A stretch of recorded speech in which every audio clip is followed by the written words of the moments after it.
Assalamualaikum warahmatullahi wabarakatuh. Kami mahasiswa semester 7 Universitas Indarpasta PGRI. Saat ini kami sedang melaksanakan kuliah kerja praktek atau yang biasa disebut dengan KKP dengan judul Perancangan Sistem Manajemen pada CV di Tito Klembi dalam meningkatkan efisiensi dan skala produksi. Aplikasi kita menggunakan bahasa pemrograman Java di NetBeans yang menggunakan libraries MySQL, JCalendar, JFreeCard, Java Whisper, lalu ada JDK 1.8. Kelompok kami terdiri dari yang pertama ada Nanda Shiva yang akan menjelaskan database, yang kedua ada Aji yang akan mensimulasikan login, yang ketiga ada Boy yang akan mensimulasikan form beranda, yang keempat ada Raffi yang akan mensimulasikan form produksi, yang kelima ada Hakim yang akan mensimulasikan form barang, yang keenam ada saya sendiri Milinia yang akan mensimulasikan form penjualan, yang ketujuh ada Adelina yang akan mensimulasikan form karyawan, dan yang terakhir ada Torik yang akan mensimulasikan form keuangan. Saya yang menjelaskan struktur database yang kami gunakan untuk mengelola data operasional. Di sini database kami terdiri dari 6, seperti yang dapat dilihat. Ada tabel barang, karyawan, login, penjualan detail, lalu ada produksi. Pada tabel barang, di sini terdapat ID barang sebagai primary key, lalu ada nama barang, jumlah stok, tanggal masuk, jenis barang, stok minimum, dan keterangan. Fungsi utama tabel barang ini untuk menyimpan detail stok dan harga setiap item dengan ID barangnya sebagai primary key. Kemudian selanjutnya itu tabel karyawan. Pada tabel karyawan ini di sini ada nama karyawan, tanggal masuk, keterangan, dan gaji. Fungsi utama tabel karyawan ini untuk mencatat identitas dan informasi data dasar setiap karyawan. Lalu selanjutnya pada tabel login. Pada tabel login ini terlihat ada dua, yaitu username dan password, di mana fungsi utama tabel login ini untuk menyimpan data username dan password untuk masuk ke aplikasi. Lalu selanjutnya itu ke tabel penjualan. Pada tabel penjualan di sini terlihat ada nomor sebagai primary key, lalu ada nomor invoice sebagai foreign key, ada tanggal, kepada, lalu ada grand total, ada DP dan sisa. Di mana fungsi dari tabel penjualan ini untuk merekam data umum setiap kali terjadi penjualan. Selanjutnya itu ada penjualan detail, di mana ini tuh lebih terperinci di sini, dan masih sama isinya itu nomor sebagai primary key, lalu nomor invoice di sini itu sebagai foreign key, nama barang di sini ada jumlah, harga, dan total. Selanjutnya itu pada tabel produksi. Di tabel produksi ini ada nomor produk sebagai primary key, ada nama produk, tanggal produk, status, jumlah produk, dan keterangan. Saya akan menjelaskan form login dari Civicto Klembi ini. Terdapat 2 kolom, pengisian untuk username dan password. Hak akses untuk login ini dimasukkan oleh owner dari Civicto Klembi. Berikut simulasi yang saya akan lakukan untuk login dari form dari Civicto Klembi ini. Yang pertama, username-nya tentu ownernya, nama owner tersebut ya. Dengan password 10130 130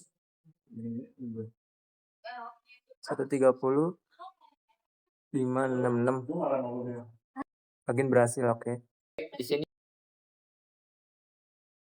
sini saya akan menjelaskan di bagian beranda. Di bagian beranda ini yaitu ada notif barang, notif produksi, dan notif karyawan. Di notif barang ini ada nama barang, sisa stok, keterangan, dan di notif produksi ini ada kode produksi, ada nama produksi, tanggal produksi, dan status. Nah, di notif karyawan ini terdapat nama karyawan, tanggal masuk, keterangan, dan gaji. Di notif karyawan ini muncul ketika owner itu mengabsen karyawan. Nah, jika karyawan sudah terabsen, maka muncul di notif karyawan. Saya akan menjelaskan form produksi. Di form produksi ini terdapat beberapa kolom pengisian, yaitu ada nama produk, tanggal produksi, status produksi, jumlah produk, dan keterangan. Untuk nama produk sendiri, itu ada nomor produksi dari barang. Nama produk adalah nama produk yang dipesan seperti seragam, rok, ataupun yang lainnya. Tanggal produksi mencatat tanggal dibuatnya produk. Status produksi ada beberapa, seperti dalam proses, sedang proses, atau belum diproses. Terus ada jumlah produk. Jumlah produk itu jumlah yang dipesan pada produknya. Lalu ada keterangan untuk mencantumkan keterangan dari produk tersebut. Berikut ada beberapa tombol seperti simpan, edit, hapus, dan cetak. Setelah semuanya akan ada tabel produksi yang mencatat semua inputan yang telah dimasuki. Berikut saya akan mensimulasikannya. Pertama, nama produk. Nama produk sendiri kita menggunakan auto generate. Auto generate itu nama produk akan berurutan dan langsung dari sistem. Lalu ada nama produk. Nama produk ini bisa kita masukkan dengan menggunakan tombol edit. Seperti contoh, kita masukkan rok. Dengan mengkliknya, nama produk berhasil ditambahkan, maka produk berhasil ditambahkan pada nama produk. Seperti yang bisa kita lihat, ada rok di dalam nama produk. Lalu untuk tanggal produksinya sendiri akan mencatat tanggal sekarang ataupun yang bisa kita pilih, seperti tanggal 12 November 2025. Lalu bagaimana status produksinya? Ini akan mencatat apakah produksi itu selesai ataupun sedang diproses. Misalnya sedang diproses. Lalu berapa jumlahnya? Ini akan mencatat berapa jumlah produk yang dihasilkan. Misalnya 2. Untuk keterangan sendiri bisa diisi sesuai dengan kondisi produk baru misalnya. Setelah itu kita akan mengklik tombol simpan. Setelah ada pemberitahuan notifikasi data berhasil disimpan, maka produk pun berhasil ditambahkan. Seperti yang bisa dilihat. Lalu untuk tombol hapus sendiri merupakan tombol untuk menghapus daftar dari tabel tersebut. Seperti PDK 5, kita akan hapus. Apakah Anda akan menghapusnya? Ini untuk mengkonfirmasi apakah kita akan menghapus. Ya, maka daftar dari tabel tersebut akan hilang. Lalu ada tombol terakhir yaitu tombol cetak. Tombol cetak sendiri itu untuk menghasilkan laporan dari tabel produk tersebut. Saya akan menunjukkan bagian form barang. Jadi yang pertamanya ada ID barang. Jadi ID barang ini udah auto generate. Yang kedua ada nama barang. Ketiga ada jumlah stok. Keempat ada tanggal masuk barang. Kelima ada jenis barang. Keenam ada stok minimum sama keterangan barang yang masuk. Lalu saya akan memperagakan jika ada barang yang masuk. Jadi ID barang ini udah auto generate. Lalu kita akan coba masukkan mesin jahit. Jumlah stoknya kita masukkan 2. Tanggal masuknya itu tanggal 19 November. Jenis barang itu mesin. Stok minimum 1. Keterangannya mesin jahit.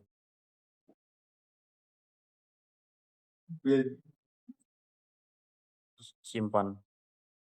dia otomatis akan langsung tersimpan di database. Lalu untuk mencari barang telah kita masukkan tadi, misalkan kita akan mencari benang coklat.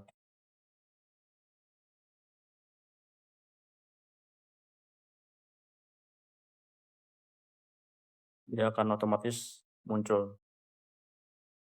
Lalu untuk misalkan ada nama barang yang masuk atau ada barang baru, kita bisa edit di sini. Misalkan barang-barangnya itu adalah kain sutra.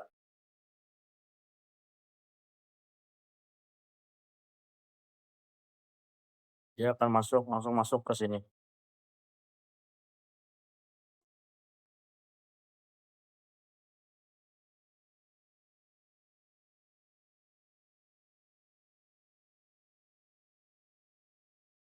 Nah, ini. Lalu untuk mencetak laporan barang ini, kita tinggal sini aja. Jadi sudah otomatis jadi PDF, lalu tinggal print saja. Untuk hapus barang, kita tinggal ini dihapus dulu. Lalu kita pilih barang mana yang akan dihapus. Misalkan mesin jahit ini kita ingin hapus saja. Dia otomatis akan menghilang dari database. Selanjutnya saya akan menjelaskan mengenai form penjualan. Nah, di sini ada nomor invoice. Nah, nomor invoice ini merupakan auto generate. Nah, jadi dia akan mengenerate secara berurutan. Nah, di sini ada INV itu ada invoice. Nah, di sini ada bulan, lalu di sini ada tahun. Nah, selanjutnya kita akan masukkan bulan, tanggal yang akan ditaruh di invoice. Contoh nama pembelinya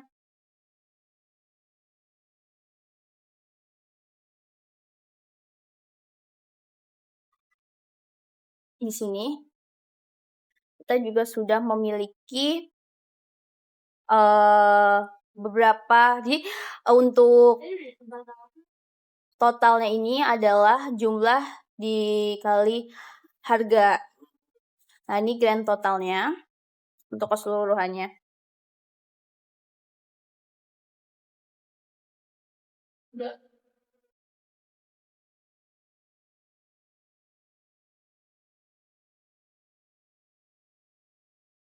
Nah, di sini bisa dilihat bahwasannya jumlahnya 8, harga per piece-nya itu 10.000, maka totalnya ini akan 80.000. Nah, grand total ini merupakan jumlah keseluruhan yang ada di harga yang ada di total, mohon maaf. Nah, di sini DP karena kita bisa DP-nya itu 50%, lalu sisanya menjadi 50%. Nah, kita juga bisa menghapus barang. Misalnya barang ini ada yang salah. Lalu misalnya kita ganti menjadi kemeja.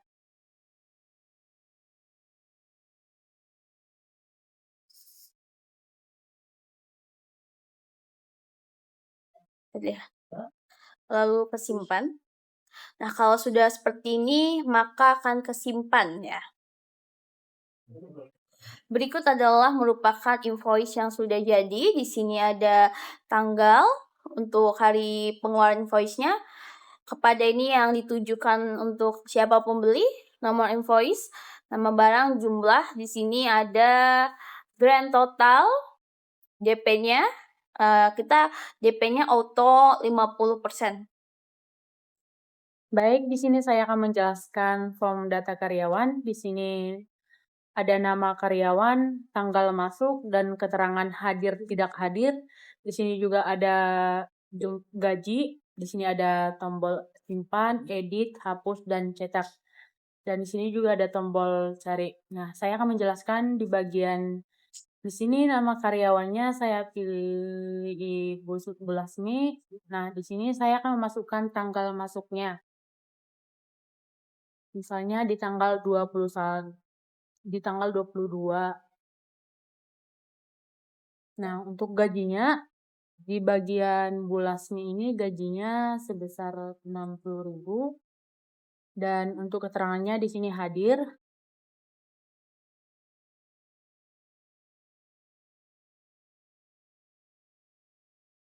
Nah, di sini saya akan menyimpan datanya berhasil disimpan dan akan muncul di bagian tabel ini. Terus di bagian edit ini untuk mengedit atau memasukkan nama karyawan baru. Misalnya saya masukkan karyawan barunya. Terus di sini saya akan masukkan jumlah gajinya.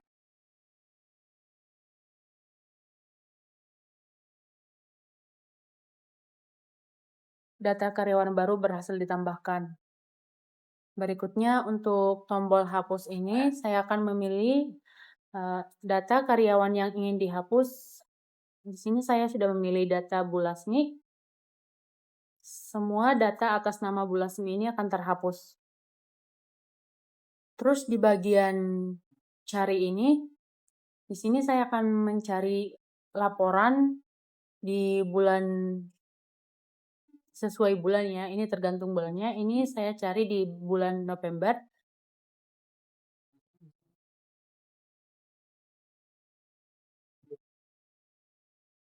Dan ini semua laporan dalam bulan November. Nah, untuk cetak ini untuk cetak laporan data karyawannya per bulan.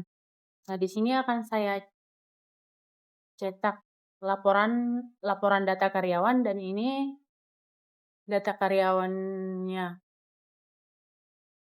Oke, selanjutnya di sini saya akan menjelaskan tentang keuangan. Keuangan terdiri dari pemasukan dari produksi, pengeluaran dari gaji, dan juga ada total bersih, lalu juga ada grafik, yaitu grafik keuangan tahunan. Misalnya kita pilih di keuangan ini bulan Januari, cari, maka akan muncul pemasukan dari produksi yaitu sekitar 623.000 dan pengeluaran dari gaji 300.000 dan total bersih berapa tuh? 3 juta ya, 3.023.000. Kalau misalnya kita pilih bulan Juni, maka juga akan muncul bulan Juni. Tapi di sini pemasukan dari produksinya masih nol karena belum di input. Lalu grafik keuangan tahunan di situ juga ada pemasukan, pengeluaran, dan juga total bersihnya. Jadi bisa kelihatan dari bulan 1 sampai bulan 12 pengeluarannya berapa, pemasukannya berapa, dan juga total bersihnya berapa. Untuk yang di bawah itu grafik ya bulan, dan yang di samping kirinya atasnya itu jumlah uang yang didapatkan seperti itu. Terima kasih.